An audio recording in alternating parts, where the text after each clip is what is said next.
Samantala, pasado na sa ikalawang pagbasa sa mababang kapulungan ng Kongreso ang panukalang batas na naglalayong baguhin ang disenyo ng pera sa bansa. Ito ang balita ni Grace Cassie.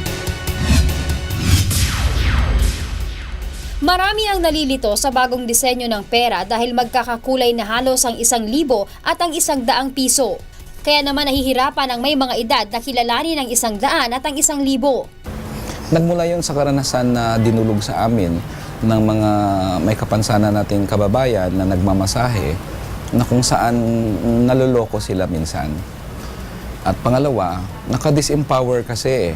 Bibili ka na lang, tatanungin mo pa yung binibilhan mo, magkano ba yung perang binigay ko? Pag nagsukli siya, tatanungin mo, magkano ba yung sukli?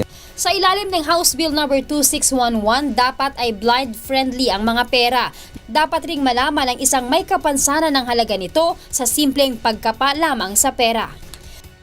Na kung saan masalat ng matatanda o ng may kapansanan at hindi makakakita yung blinds or ang sinasabi nating visually impaired, masalat nila ang bills para malaman naman nila kung ano ang pera na hawak-hawak nila.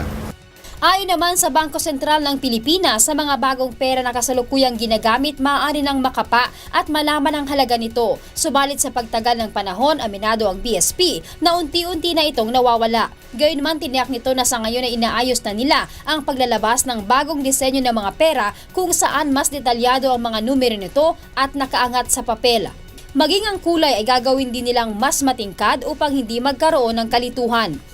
Pinag-aaralan na ngayon actually ng numismatic committee yan kung ano yung, kasi you have to test this tinetest namin yan doon sa ilan nating mga kaibigan na visually challenged kung alin yung pinakamagandang pamamaraan na makatutulong sa kanila. Sa susunod na taon ay ilalabas ng BSP ang mga bagong disenyo ng pera. Sa ngayon, pinayuhan ng BSP ang publiko na suriin at tignang mabuti ang pera na kanilang hawak bago ibayad.